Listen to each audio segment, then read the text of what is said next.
Welcome everyone, मैं हूं प्रतीक्षा। Guys, stranger things के अब तक 3 सीजन ऑलरेडी मेरे चैनल पे अपलोड हो चुके हैं। सीजन 4 का वॉल्यूम 1 भी 7 एपिसोड के साथ में अपलोड हो चुका है और अब बारी है गाइस वॉल्यूम 2 की, जिसके अंदर टोटल 2 एपिसोड हैं। पहला एपिसोड तकरीबन 1.5 घंटे से थोड़ा ही कम है और सेकंड एपिसोड एक ब्लॉकबस्टर फिल्म की लेंथ जितना है, यानी कि टोटल 2.5 घंटे का। वॉल्यूम 2 की शुरुआत होने से पहले गाइस मैं आप सभी लोगों को कहना चाहती हूँ कि मैं बहुत ज्यादा खुश हूँ कि आप सभी लोग स्ट्रेंजर थिंग्स को बहुत प्यार दे रहे हैं। साथ ही साथ हर एक कमेंट को मैं रीड करती हूँ, जहाँ पर मुझे पता चलता है कि आप लोग इतना डीपली इसे देख रहे हैं। Thank you so much guys, जो आप लोगों ने मुझे इतना सपोर्ट किया है और मैं चाहती हूँ गाइस कि आगे भी आप लोग मेरी सीरीज को इतना ही प्यार दे। Back to the stranger thing, जहाँ पे सीजन 4 के वॉल्यूम 1 के लास्ट एपिसोड में हमें पता चला था कि एल ने किसी को भी नहीं मारा था, बल्कि इन सब के पीछे हेनरी था, जिसे एल ने अपनी पावर्स के थ्रू अपसाइड डाउन वर्ल्ड में भेज दिया था। वहाँ पे रह रह के हेनरी पूरी तरीके से एक बड़े से मॉन्स्टर में बदल चुका था और इसी कंटिन्यूटी के साथ में एपिसोड नंबर 8 की शुरुआत होती है, जहाँ पर हम एल को देखते हैं अपसाइड डाउन वर्ल्ड का दरवाजा बंद होने के बाद में वो अपने आप क्लोज भी हो गया था। हेनरी यहाँ से जा चुका था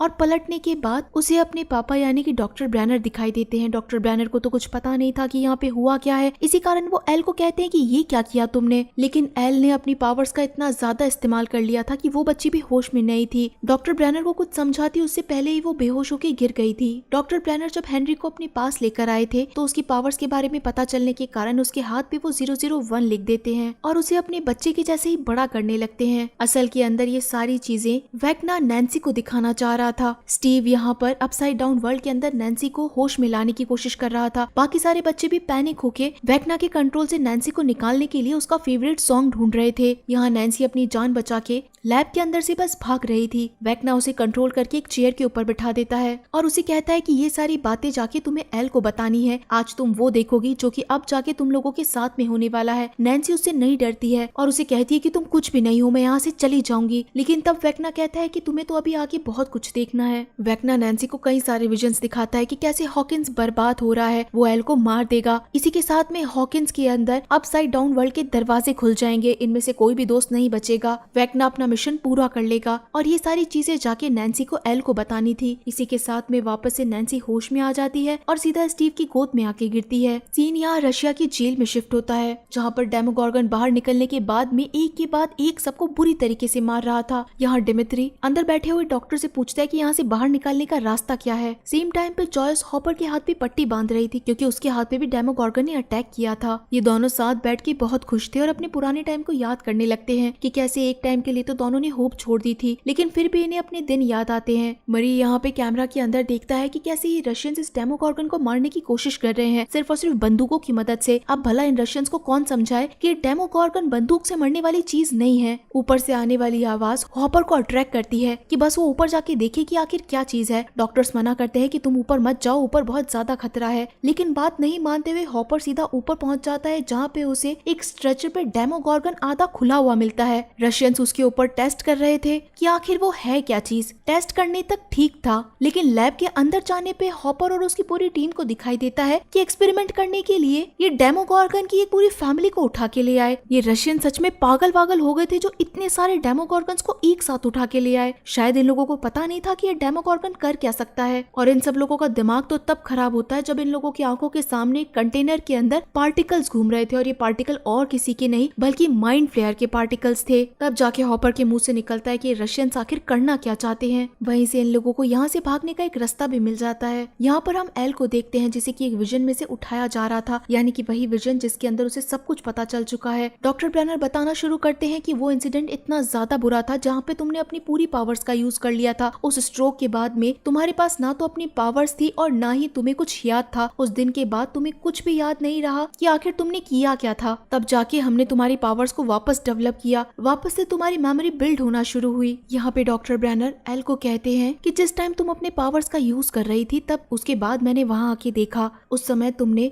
हेनरी को मारने के साथ में एक काम और किया था, दूसरी दुनिया का तुमने दरवाजा खोल दिया था और मुझे विश्वास था कि हेनरी अभी भी उस अपसाइड डाउन वर्ल्ड के अंदर जिंदा है। उसके कुछ टाइम बाद में तुमने वापस से अपनी पावर्स का यूज किया और अपसाइड डाउन वर्ल्ड के दरवाजे को बिल्कुल पूरी तरीके से खोल दिया। कई बार डॉक्टर ब्रैनर हेनरी को ढूंढने के लिए उसके अंदर तक भी जाते थे और साथ ही साथ एल को भी भेजते थे। तब जाके ओवंस आता है और एल को एक फाइल दिखाता है और हेनरी के मर्डर के पैटर्न बताता है कि कैसे हेनरी वापस आ गया है और लोगों को मार रहा है। अब तक वो 3 लोगों को मार चुका है और उसके पैटर्न बिल्कुल पहले जैसे ही हैं, लोगों के हाथ पैर तोड़ देना और उनकी आंखें बाहर निकाल लेना। डॉक्टर ब्रेनर ये तक भी बताते हैं एल को कि तुम्हारे दोस्त इस टाइम खतरे में हो सकते हैं क्योंकि वो लोग भी उनसे लड़ने की कोशिश कर रहे हैं और अब तुम्हारा काम यही है कि तुम्हें थोड़ा सा और तैयार होके हेनरी को रोकना है क्योंकि तुम्हारे साथ में, तुम्हारे दोस्तों के साथ में पूरा हॉकिंस खतरे में है। हेनरी यहाँ पे लोगों को मार के अब खुद के दरवाजों को खोलना चाहता है। इसका मतलब है कि वो अपसाइड डाउन वर्ल्ड से हमारी दुनिया के अंदर तक आना चाहता है। वो एक ऐसे डैम को तोड़ देगा जो कि हमारी दुनिया और अपसाइड डाउन वर्ल्ड के बीच के अंदर का डैम है। अपने दोस्तों का नाम सुनते ही एल वहाँ से खुद के दोस्तों को देखने के लिए चली जाती है, लेकिन जाने से पहले वो एक बार खुद की पावर्स का यूज करती है। एल यहाँ पर जो नीना प्रोजेक्ट का इतना बड़ा टैंकर रखा था उसे अपनी पावर से उठा के देखती है और एल को पता चल जाता है कि उसकी पावर्स अब वापस आ चुकी है और अब वो अपनी पावर्स को यूज भी कर सकती है। यहाँ हम जॉनथन आर्गिल, विल और माइक को देखते हैं और इन सभी को लग रहा था कि ये लोग रास्ता भटक चुके हैं। यहाँ पे माइक अभी भी डरा हुआ था कि कहीं एल को कुछ हो ना जाए। तब उसे विल समझाता है कि एल तुम्हें छोड़ के कहीं भी नहीं जाएगी, एल तुम्हें हमेशा से प्यार करती थी। इसी के साथ में विल माइक को एक पेंटिंग भी दिखाता है जिसके अंदर 4 वॉरियर्स थे जो कि एक डेमोगॉर्गन से फाइट कर रहे थे और उसके अंदर एक हार्ट बना हुआ था। विल बताता है कि ये उसे एल ने बनाने के लिए कहा है। विल कहता है कि एल तुम्हें हमेशा से प्यार करती थी और आगे भी तुम्हें प्यार करती रहेगी। तुम हमारे ग्रुप के लिए एक बहुत बड़ी मोटिवेशन हो, सब तुमसे प्यार करते हैं, तुम ग्रुप का हार्ट हो। असल के अंदर गाइस यहाँ पे एक बहुत बड़ा प्लॉट रिवील होता है कि विल जो कि है वो माइक को पसंद करता है। बचपन से लेके आज तक विल हमेशा माइक के साथ साथ में रहा करता था। आप लोगों ने गाइस अगर एक सीन नोटिस किया होगा कि एयरपोर्ट पे माइक जब एल के साथ था तो विल को बहुत बुरा लग रहा था और ये सारी चीजों को अब अगर हम ज्वाइन करते हैं कि विल को माइक के साथ गेम खेलना पसंद था और उसे हमेशा देखना पसंद था, इन सब चीजों से रिवील हो जाता है कि विल का कैरेक्टर यहाँ पे लड़कों को पसंद करने का बताया गया है। हालांकि इसमें कोई बुरी बात नहीं है, लेकिन 1984 के टाइमलाइन के अकॉर्डिंग ये चीज इतनी नॉर्मल भी नहीं थी। विल अपनी सारी फीलिंग एल का नाम लेकर बता रहा था। वो सब कुछ बोल देता है और कहता है कि एल हमेशा तुम्हारे साथ ही रहेगी। माइक कहता है कि वो तो टेंशन नहीं है, असल के अंदर प्रॉब्लम मेरे अंदर है। एल में इतनी पावर्स है, वो इतनी स्मार्ट लड़की है कि अगर वो मुझसे कंपैरिजन करेगी तो मैं तो उसके सामने कुछ भी नहीं हूँ, तो हो सकता है वो मुझे छोड़ के चली जाए। अब गाइस ये सारा कन्वर्सेशन जॉनथन देख रहा था। अब आखिर भाई तो भाई होता है और जॉनथन को अपने भाई विल के बारे में पता चल जाता है। यहाँ पर हम एल को देखते हैं जो कि अब खुद के कमरे के अंदर जाके वॉइड में जाने की कोशिश करती है ताकि वो अपने दोस्तों को देख सके। यहाँ पर हम देखते हैं कि नैन्सी सबको बता रही थी कि कैसे वेक्ना ने उसे अपने विजन्स में जाकर सब कुछ दिखाने की कोशिश करी कि वो हॉकिंस को बर्बाद करना चाहता है। उसके सामने एक घड़ी भी थी जो कि 4 बार बच रही थी। मैक्स ये बात सुनते ही कहती है कि मैंने भी यही चीजें देखी थी। इन सब लोगों को समझ में आता है कि वो 4 लोगों को मारना चाहता है। इस बात का गाइस लॉजिक ये है कि वेक्ना 4 दरवाजे खोलना चाहता है। 3 लोगों को मार के उन तीनों की जगह पे 3 दरवाजे भी खुल चुके हैं और अब आखिरी बारी चौथे इंसान की है। उसके मरते ही चौथा दरवाजा भी खुल जाएगा। इन सभी लोगों को वेक्ना से फाइट तो करनी थी, इसी के कारण नैन्सी कहती है कि वो अकेली जाके लड़ेगी। यहाँ सेम टाइम मैक्स एल से कांटेक्ट करने की कोशिश करती है।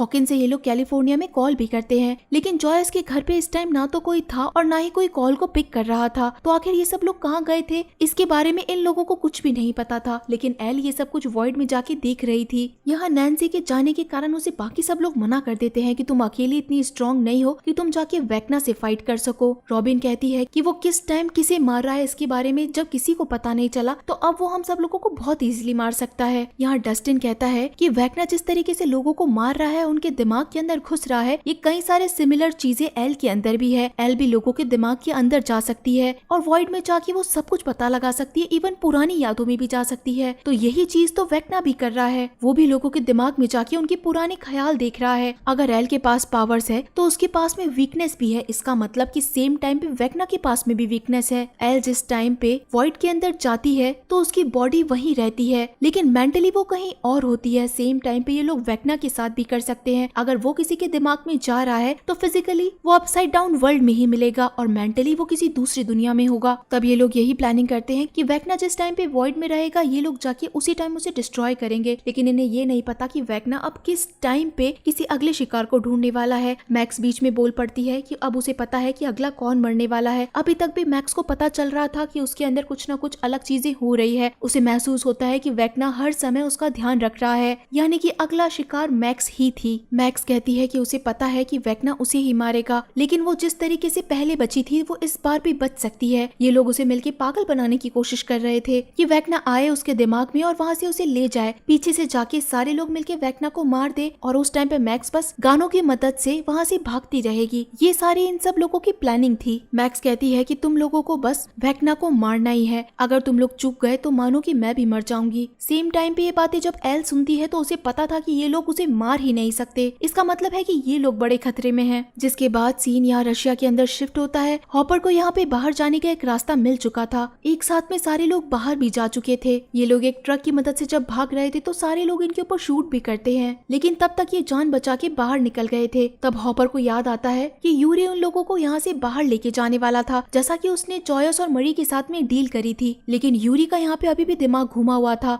वो हॉपर को अभी भी पैसों के बारे में कहता है कि अगर तुम मुझे पैसा दोगे तो मैं तुम्हारा अभी भी काम कर दूंगा। ये चीज सुन के डिमित्री भड़क जाता है और कहता है कि अगर तुझे जिंदा रहना है और यहाँ से बचना है तो तुझे बताना ही पड़ेगा कि आखिर तेरा प्लेन कहाँ पर खड़ा है। यहाँ दूसरी तरफ इन सारे बच्चों को ये पता था कि इन लोगों को वेक्ना को मारना ही है, साथ में जितने भी फ्लाइंग डेमोगॉर्गन है उन सबको भी रोकना है, लेकिन इन सब चीजों के लिए इन्हें वेपन्स की जरूरत थी। एडी जैसा भी था लेकिन उसके पास सारे जुगाड़ थे। इसी के कारण हॉकिंस की वो एक ऐसी जगह बताता है जहाँ पर इन लोगों को वेपन्स लीगल तरीके से मिल सकते हैं, जिसका नाम वॉर जोन था। ये लोग प्लानिंग करते हैं कि वहाँ पे जाएंगे और काफी सारे हथियार चुरा के बस भाग जाएंगे। इसी के कारण एडी अपने एक घर की तरफ जाता है जहाँ पे काफी सारे ट्रेलर्स में लोग रहते थे। वो ऐसे ही एक बड़ी सी वैनिटी वैन चुरा लेता है और बस स्टीव को कहता है कि यहाँ से जितना जल्दी हो सके उतनी तेज चलाओ गाड़ी। दूसरी तरफ हम एल को देखते हैं जिसे अब अपने दोस्तों को बचाना था। इसी कारण वो डॉक्टर ओन्स को कहती है कि मुझे यहाँ से जाना है, आप लोगों ने कहा था कि अगर मेरे पास मेरी पावर्स आ गई तो मैं यहाँ से जा सकती हूँ। डॉक्टर ओन्स समझाने की कोशिश करते हैं एल को कि तुम अभी पूरी तरीके से तैयार नहीं हो। तभी डॉक्टर ब्रैनर पीछे से आके बताते हैं कि तुम इस टाइम तो यहाँ से जा ही नहीं सकती हो।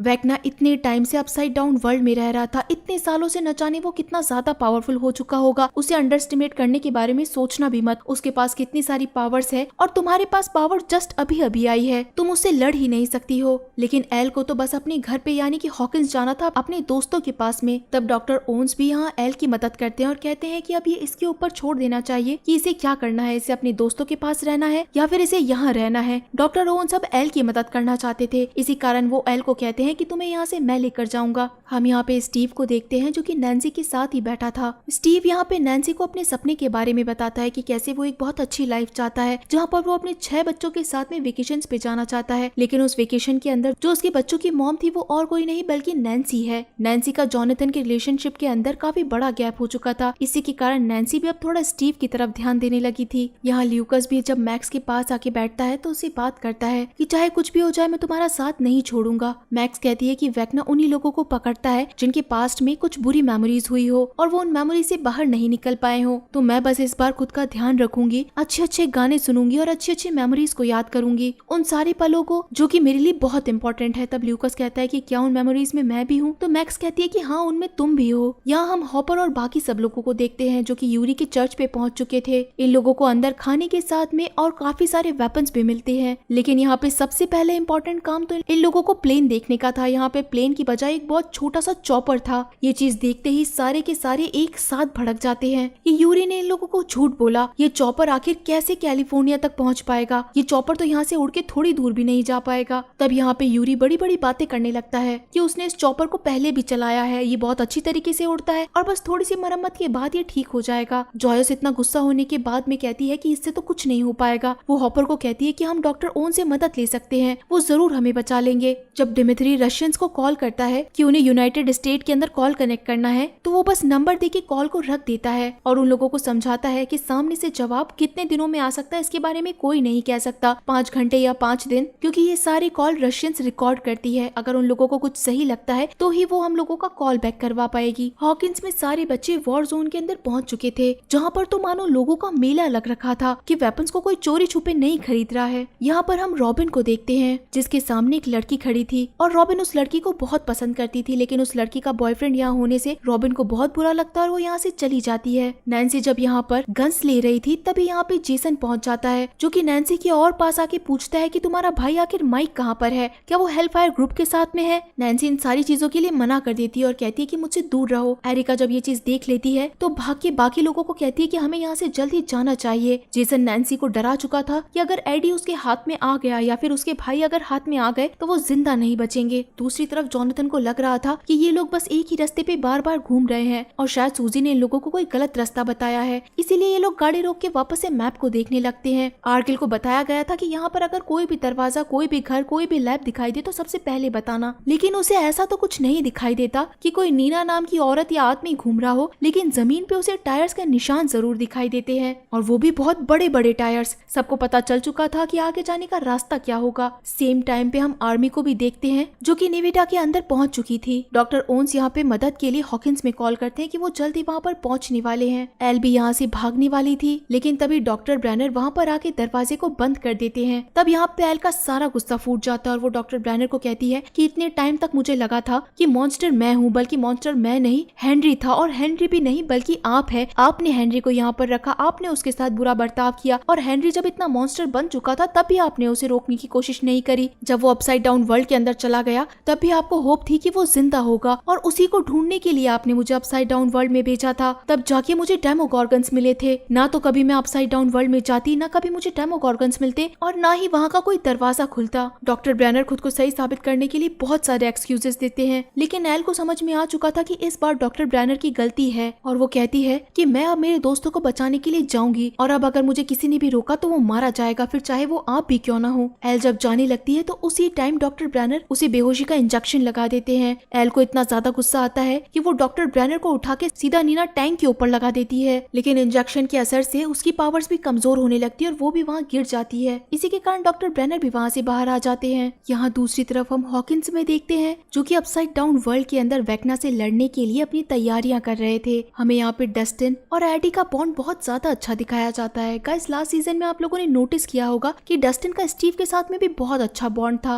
और सेम इस सीजन के अंदर उसका एडी के साथ बहुत अच्छा बॉन्ड दिखाया गया है। एरिका और ल्यूकस भी मिलकर वेपन्स बना रहे थे। यहाँ पर इसी टाइम स्टीव रॉबिन से उसी लड़की के बारे में बात करता है, लेकिन रॉबिन कहती है कि ये टाइम इस टॉपिक पे बात करने का नहीं है, कि अभी इन लोगों का मेन फोकस वेक्ना होना चाहिए। और न जाने रॉबिन को ऐसे क्यों फीलिंग आ रही है कि कहीं ये इस बार हार ना जाए, कहीं कुछ चीजें गलत ना हो जाए। बस ये होप करती है कि सारी चीजें अच्छे से हो जैसा इन लोगों ने सोचा है। यहाँ एल की जब आंखें खुलती है तो उसके गले पे एक बेल्ट था जो कि डॉक्टर ब्रैनर ने लगाया था, और वो नहीं चाहता था कि एल यहाँ से भाग जाए और हेनरी से अकेले लड़ने के लिए जाए। वो एल को ये भी बताता है कि अगर तुम यहाँ से बाहर निकली तो वो डॉक्टर ओवंस को मरवा देंगे। डॉक्टर ब्रैनर एल को ये भी कहते हैं कि ये सब कुछ वो एल के लिए ही कर रहे हैं, वो उसे बहुत प्यार करते हैं और वो बस उसे खतरे में नहीं देखना चाहते। तभी सेम टाइम पे इस जगह के सायरन बजने लगते हैं, क्योंकि यहाँ पे घुसपैठी आ चुके थे। असल के अंदर यूएस आर्मी नेवेडा तक पहुँच चुकी थी, और इन सब लोगों का मेन गोल एल को मारने का था। अंदर आते ही ये आर्मी हर किसी को मारती जा रही थी, फिर चाहे वो सोल्जर हो चाहे डॉक्टर हो, वो लोग किसी को नहीं देख रहे थे।